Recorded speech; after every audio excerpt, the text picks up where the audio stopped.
माता जी आप भी थे, आप भी थे नहीं थे आप क्या सुनाया था? दिक्कत सुनीता तो वही दिक्कत कर क्या सुनाया था आप बताइए। गीता ज्ञान की लड़ाई, गीता ज्ञान किसने किया? शिव ने किया। पक्का हो गया क्लियर? कोई आपसे बहस करने लगे तो क्लियर कर देंगे? हाँ, बहुत अच्छा। कोई प्रश्न है? कोई प्रश्न है कल जो सुना उससे संबंधित किसी के मन में? नहीं है। चलिए आज सुनेंगे हम अमरदीप भाई, ये सेवा पीछे ले लीजिए। सब आपको पता है ना, ध्यान पड़ता है। हाँ, इस चीज का विशेष ध्यान रखा करो। हम कोई भी काम कर रही हैं, चाहे वो पढ़ाई लिखाई का कर रही हैं, चाहे वो हम कोई काम सीखने का कर रही हैं, या हम ध्यान लगाने का कर रहे हैं, तो इधर उधर आने वाले जाने वाले है ना, अपना काम करने वाले वो सब करते रहते हैं अपना काम, और हम क्या करते हैं? हम क्या करते हैं? राम राम। हम क्या करते हैं? देखना शुरू कर देते तो हैं। अपना काम कर रहे हैं, है ना, लेकिन हम क्या काम करना क्या चाहिए और कर क्या रहे हैं? तो फायदा हो रहा है नुकसान हो रहा है ना? कई समझते हैं बोले हमने देखा उधर, लेकिन ध्यान तो हमारा इधर ही है। ऐसा हो सकता है? आंखें कब पहुंचती है? पहले क्या पहुंचता है हमारा? वहां मन पहुंचता है ना, तब हमारी आंखें भी वहीं देखने लगती है। तो ऐसा नुकसान हम ना करें अपना। दूसरा, हम तो नुकसान कर ही रहे हैं। चलो कई बच्चे अनजान होते हैं, लेकिन जो पुराने होते हैं, जिनको मालूम होता है इस बात का कि इनका ध्यान भटक सकता है, नहीं नहीं है, अभी अभ्यास नहीं है, तो ये बोझ किस पर चढ़ता है? फिर किस पर चढ़ता है ये बोझ? हाँ, जिसकी वजह से ध्यान भटका है। ठीक है, तो इस चीज का हम सब ध्यान रखें, काम करने वाले भी और ध्यान करने वाले भी, दोनों का ही नुकसान है। आज हम सब सुनेंगे जिस चीज का मनुष्य को बहुत भय रहता है, इसीलिए जल्दी से मरना नहीं चाहता है। किस बात का भय रहता है? कि पता नहीं भगवान किस योनि में डाल देगा, यही भय रहता है ना। तो आज हम आपको ये बताएंगे कि मनुष्य जिस भय की वजह से शरीर छोड़ना नहीं चाहता है, वो भय हमारा व्यर्थ का है, फालतू का भय है। जैसे हम आमतौर पर भी किसी को बोल देते हैं ना, अरे फालतू में डर रहे हो आप, तो ऐसा कुछ भी नहीं है वहां, है ना, तो फालतू का भय हो गया ना।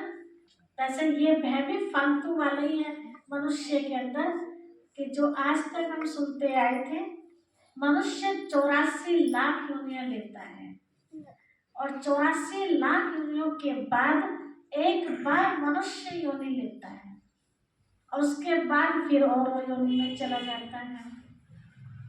तो ये बात कहाँ तक सत्य है?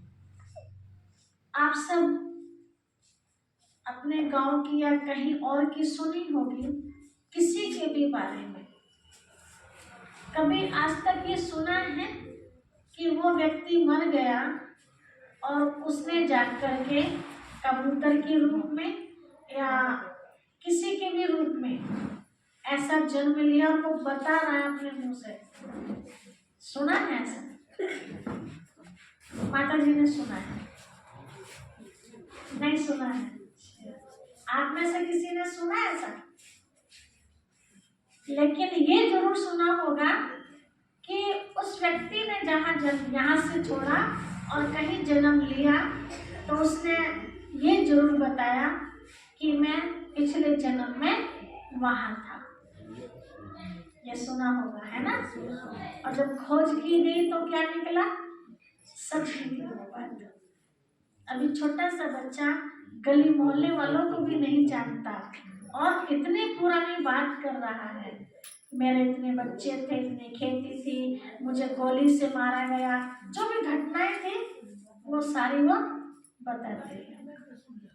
और कई तो एक जन्म की नहीं, कई जन्मों की कहानी सुना देते हैं। अब आप विचार करो कि शास्त्रों में हम सब क्या सुनते आए कि मनुष्य योनि केवल एक बार मिलती है ना। उन्हें दोबारा क्यों मिल गई? अच्छे कर्म किए तो इसलिए उनको दोबारा मिल गई। और बाकी जो दोबारा से मनुष्य नहीं बनते हैं तो उन्होंने सबने खराब काम किया। अच्छा, अब उन्होंने अच्छे कर्म किए, पता चला कि पिछले जन्म में वो किसान था, है ना। वो भैंस को भी बहुत डंडियां मारता था। तो भैंस को डंडी मारना ये अच्छी बात है, अच्छे कर्मों में आएगा। दुख देना हुआ ना किसी को भी, पता चला पड़ोसी से उसकी बनती नहीं थी, है ना, इसीलिए उसने उसको गोली मार दी। तो वो अच्छा काम था, जो संस्कार उसके आपस में मिल ही नहीं रहे हैं। तो फिर वो जब अच्छा काम उसने किया नहीं है तो फिर जन्म उसको अच्छा कैसे मिल गया?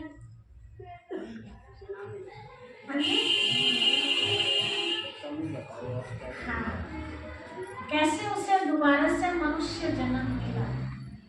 देखिए, छोटी सी बात है, आप किसी भी चीज का बीज बोते हैं तो जिस चीज का बीज आप बोएंगे वही जमेगा या उससे अलग? वही जमेगा ना। तो हम सब मनुष्य आत्मा ही हैं, तो हम मनुष्य आत्मा भी बीज की तरह है। तो जब दोबारा जन्म लेंगे तो दोबारा पौधा बनेगा तो किसका बनेगा? मनुष्य का ही बनेगा ना। कबूतर का बीज होगा तो कबूतर बनेगा, भैंस का बीज होगा तो भैंस बनेगा, है ना। अब उस बीज को कितने बार भी आप बोलो तो चेंज होगा वो, बार बार वही बनेगा ना। हाँ, शक्ति जरूर कम हो सकती है कि बीज हमने कई बार बोल गए हैं, अब बीज हम बदल देते हैं, है ना, तो अच्छा बीज लगाएंगे, लेकिन होगा तो वही गेहूं का बीज। तो ऐसे आत्मा जन्म लेती लेती कमजोर अवश्य हो जाती है। उसको शक्तिशाली बनाने के लिए पिता परमात्मा आते हैं, फिर उसको और अच्छा जन्म मिल जाता है। तो हम सब मनुष्य आत्माएं हर जन्म में मनुष्य मनुष्य ही बनते हैं, किसी और दूसरे योनि में नहीं जाते। ठीक है। अब कहेंगे कहीं ऐसा कि अगर दूसरे योनि में हम नहीं जाते हैं तो फिर आज का मानव इतने गलत काम कर रहा है तो क्या उनको सजा मिलनी चाहिए? प्रश्न उठता है ना, तो मिलनी चाहिए ना सजा। तो किस रूप में सजा मिले? तो भगवान फिर उनको जीव जंतु के रूप में सजा देता है ना, डंडे की तरह।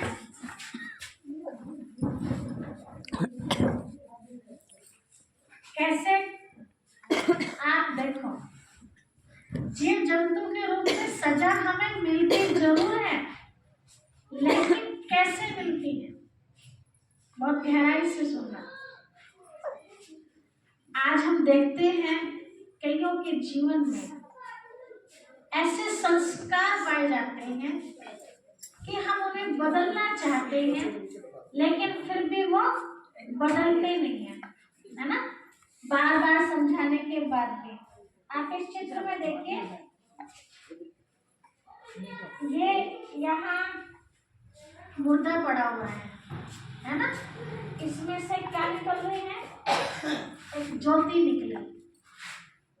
ज्योति में से जो किरणें आप देख रहे हैं वो कुत्ते के पास भी पहुंच रही है, लेकिन निशान कैसा लगा हुआ है?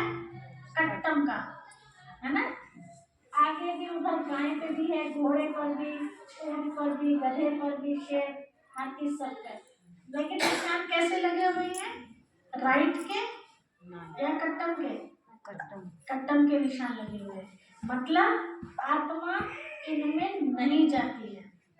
यहाँ ये दिखाया, आत्मा कहाँ जाती है? सीधा निकल करके कहाँ गई? बच्चे में गई। ठीक है, चाहे वो कितना भी बुरा कर्म करे, एकदम गिरे में से गिरे हुए कर्म करे, तो भी वो मनुष्य ही बनेगा। कैसे पता चले कि वो मनुष्य ही बनेगा? हाँ जी, क्या पूछ रहे माता जी? पूछिए। हाँ, उसको मौका दिया जाता है। ठीक है, बनाएगा तो भी मनुष्य ही बनेगा, और अगर बिगाड़ेगा भी तो भी मनुष्य ही बनेगा। कैसा मनुष्य बनेगा? देखिए, हम सबको उस ईश्वर से इतना अच्छा शरीर मिलता है, आंखें अच्छी मिली, जबान अच्छी मिली, काम, एक एक अंग के बारे में हम देखें, सब कुछ बेहतरीन मिला हुआ है। यहाँ तक कि दिमाग भी बहुत अच्छा मिला हुआ है ना। किस लिए मिला है ये? सदुपयोग के लिए या दुरुपयोग के लिए? अच्छे काम के लिए या बुरे काम के लिए? है ना। ठीक है, अच्छे काम के लिए दिया ना। और इसी से हम अच्छा काम ना करें तो फिर भगवान जी क्या करेंगे? दोबारा देंगे? देंगे, लेकिन कैसा देंगे? अच्छे वाला नहीं देंगे, कम देंगे। जैसे आप अपने बच्चे को खर्च करने के लिए देते हैं, बेटा ये लो, अच्छा खाना, अच्छे काम में लगाना इसको, है ना, पढ़ाई लिखाई में कहीं भेजते हैं ना बाहर, और आपको पता चले कि जिस काम के लिए मैंने पैसा दिया था उस काम में तो लगाया नहीं, और जाके उसका अनाप शनाप में लगा दिया। तो जब आपको पता चलेगा तो दोबारा जब आप देंगे तो उतना देंगे या कम देंगे? कम देंगे ना, कि बार से कम दो। फिर समझाएंगे आप उसे, फिर भी वो यही गड़बड़ करे, फिर आपको पता चले, फिर आप क्या करेंगे? फिर पूछेंगे भाई किस लिए दिया था तुमने, फिर और कम कर देंगे, है ना। फिर भी वो यही गड़बड़ करे, समझाने के बाद भी तीसरी बार आप क्या करेंगे? छुट्टी करेंगे? नहीं करेंगे? अब तो जब देते ही नहीं। ठीक है, तो ऐसे वो पिता परमात्मा भी आज हमारे पास जो कुछ भी है, चाहे वो शरीर है, चाहे वो सुख सुविधाओं की चीजें, धन दौलत है, किस लिए दिए हैं? हम इसका अच्छी तरह सुख दें, है ना, लोगों को उन चीजों से हम सुख दें। ऐसा काम करें तो सबके हमको बढ़े, कोई भी ऐसा काम ना करे जो किसी के दिल को दुख पहुंचे। ठीक है, तो जो शिव बाबा परमात्मा नहीं चाहते उस कार्य में उस धन को लगाए, उसके दे देखो, तो क्या होगा? फिर नहीं मिलेगा, पहले कम होगा, कम होते होते बिल्कुल ही खत्म हो जाएगा। तो आज हम देखते हैं किसी के भी घर में बच्चा जन्म लेता है तो कई बच्चों की रिपोर्ट हम ऐसी देखते हैं, बच्चे ने अभी जन्म भी नहीं लिया, माता के गर्भ में ही है, और तब से ही वो दवाई में चल रही है ना। कई परिवारों में तो ऐसा देखा जाता है कि वर्षों से इंतजार था हमें कि हमारे घर में कोई बच्चा आए, सब कुछ कर लिया, मन्नतें मांग ली, तीर्थ कर लिए, सब बहुत कुछ कर रहे, वर्षों के बाद वो बच्चा आया, और आया तो कैसा आया? जन्म से ही पहले बीमार। चलो जैसे जैसे जन्म भी हो गया, वो अभी तो कहाँ? हॉस्पिटल में, माँ अलग बच्चा अलग, लड़कियों से काम चल रहा है। इतना पैसा बच्चे में कई बार हम लगा देते, इतना बच्चे के अंदर बचत नहीं होता जितना खर्चा उसके ऊपर हो जाता है, और फिर भी बचत चला जाता है ना। हम हाथ पांव पीट के रो रो के रह जाते हैं। फिर समझदार हमें क्या समझाते हैं कि भाई रोने धोने से कोई फायदा नहीं है, तुम्हारे ऊपर इसका कोई कर्ज होगा, ये अपना कर्ज लेने के लिए आया था और चला गया। ठीक है, अब बताइए कब लिया उसने कर्ज आपसे, या आपने कब लिया उससे कर्ज? पिछले जन्म में, इससे पहले नहीं तो उससे पहले, उससे पहले। एक ही जन्म थोड़ी लिया हमने, बहुत सारे जन्म ले चुके। आज हम जानेंगे इसके बारे में कि हम कितने जन्म लेते हैं। तो मनुष्य के रूप में ही लिया होगा ना हमने कर्ज, पशु पक्षी के रूप में तो लिया नहीं होगा। हम जितने पक्षियों को खिलाते हैं, पशुओं को, क्या हम कहते हैं कि हमने भार चढ़ा दिया इनके ऊपर? कभी उल्हाना देते हैं उन्हें कि हमने तुम्हें इतना खिला दिया, है ना? कभी लेने की अपेक्षा रखते हैं? नहीं ना। कुत्तों को कितना खिलाते हैं, कभी कहते हैं हमने इतना खिला दिया तो हमें क्या देगा। लेकिन मनुष्य के लिए कितना जल्दी हम ताना मार देते हैं कि आपने इतनी इज्जत दी से इतना खिलाया पिलाया और ये हमें कुछ भी नहीं समझता, है ना। तो लेन देन वाली जो बात है, कर्ज वाली जो बात है, वो मानव की मानव के साथ है, ना कि पशु पक्षियों के साथ है। हम जो भी जन्म लेते हैं किसी भी तरह का, चाहे हम नेत्रहीन पैदा हो रहे हैं, चाहे हम अपाहिज पैदा हो रहे हैं, चाहे हम मंदबुद्धि पैदा हो रहे हैं, चाहे हम धनवान के घर में जा रहे हैं या निर्धन के घर में जन्म ले रहे हैं, हम सब अपने पिछले जन्मों के कर्मों के हिसाब से जन्म लेते हैं। तो फिर सजा हमें कैसे, यही हमारे लिए सजा है। जैसे आपने देखा होगा बहुत बार कईयों को बहुत ज्यादा बोलने की आदत होती है। चलो ज्ञान की बात कुछ बोल लें तो अच्छा भी लगता है, चलो कुछ मिला तो सही। लेकिन जिन बातों का कोई मतलब ही नहीं निकलता, किसी के भी घर की चर्चा, हमारा कोई लेन देन भी नहीं है उनसे, कुछ मिल नहीं रहा हमें, लेकिन फालतू में ही अपने पास जो इकट्ठा किया किचड़ा अब दूसरों में बांट रहे हैं, है ना। अच्छा लगता है थोड़े समय तो अच्छा लगता है, लेकिन बाद में कैसा लगता है? नहीं लगता है ना। मना करने के बाद में बोलते रहे तो आखिर में आप क्या बोलेंगे उनके लिए? कहीं बोल भी देते हैं, सामने तो डर लगता है लेकिन पीछे से जरूर बोल देते हैं। अरे उनके मुंह क्या लगना, वो तो कुत्तों की तरह बोलते रहते हैं। तो बताइए क्या वो कुत्ता है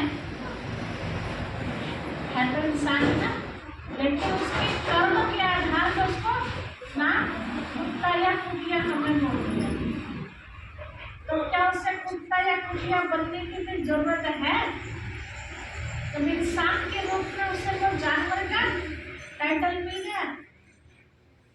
किसी के अंदर आप देखते हैं ऐसे कई और आदतें, छोटी छोटी बातों में बहुत जल्दी क्रोध आ जाना, चिड़चिड़ापन, एकदम से ऐसे जवाब देना सामने वाला ही डर जाए, है ना। तो भी कहने में क्या आता है बच्चों? मिठो ओए मिठो चुप, वो भी ऐसी चुप।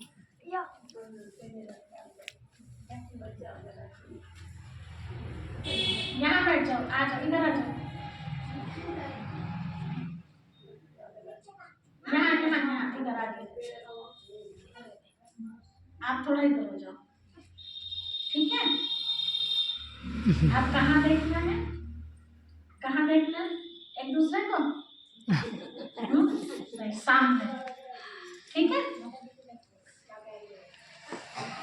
तो छोटी छोटी बात पे एकदम से इतना सा जवाब दे देना जो हमें पसंद नहीं आता है, बल्कि दोबारा टोकते हुए भी हमारे अंदर भय पैदा हो जाता है। तो हम क्या कहते हैं, उन्हें छेड़ना तो बेकार है, वो तो बंदर की तरह खाने को आते हैं, है ना, या शेर की तरह खाने को आते हैं। तो बंदर या शेर तो नहीं है ना, है तो इंसान ही ना। तो फिर बंदर बनाने की भगवान को जरूरत है सर? मानव होकर के भी बंदर जैसा है ना। कईयों को आपने देखा होगा, कोई बात बार बार आप समझाते रहो और उनको समझ में नहीं आती वो बात, तो सीधा सीधा तो बोलते नहीं, तो क्या बोलते हैं, भैंस के आगे बीन बजाने से क्या फायदा है। सीधा तो उसको भैंस कहा नहीं, लेकिन उदाहरण किसका दे दिया, भैंस का, है ना। तो क्या भैंस बनने की फिर जरूरत है उसे? कोई जरूरत नहीं।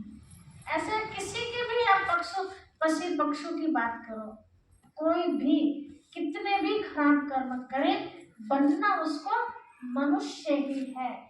अब मनुष्य चाहे वो सजा के रूप में अंधा पैदा हो, बहरा पैदा हो, गूंगा पैदा हो, हकला पैदा हो, लंगड़ा पैदा हो, बुद्धिहीन पैदा हो, सजा उसको मनुष्य के रूप में ही मिलेगी। ठीक है, अगर हम शास्त्रों की बात करें, शास्त्रों में दोनों तरह की बात सुनते हैं हम, लेकिन वहां भी हाँ करते और हम वहां भी हाँ करते हैं। एक जगह तो कहा कि मनुष्य जीव जंतु में जाता है, और दूसरे ही शास्त्रों में पुनर्जन्म की कहानियां सुना रहे हैं। तो कौन सी बात सच मानेंगे आप? देखो ध्यान किधर है सबका, किधर है माता जी, क्या सुना?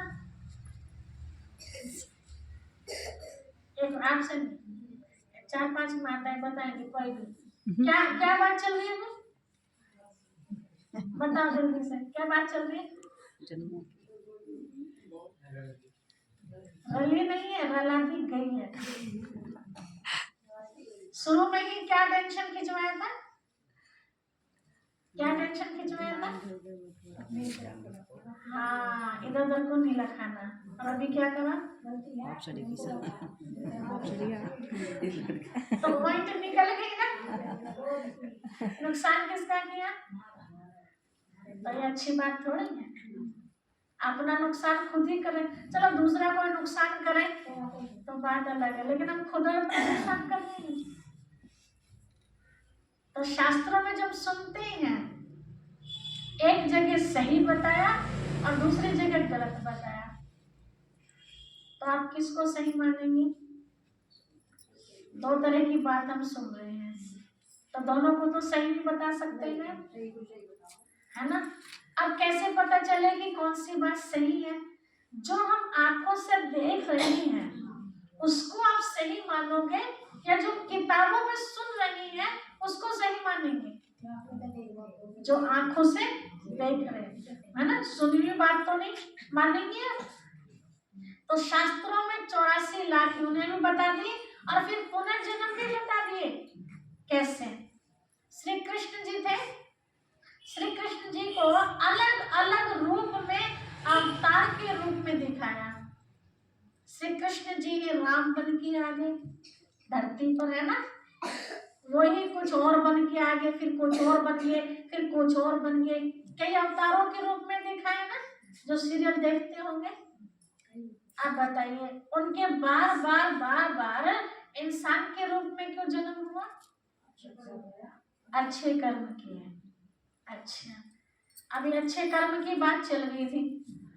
जो लोग अंधे पैदा हो रहे हैं, अपाहिज पैदा हो रहे हैं, बिल्कुल सड़क पे पैदा हो रहे हैं, भिखारियों के घर में पैदा हो रहे हैं, तो अच्छा कर्म तो उन्होंने किया नहीं होगा, फिर उन्होंने मानव के रूप में जन्म क्यों लिया?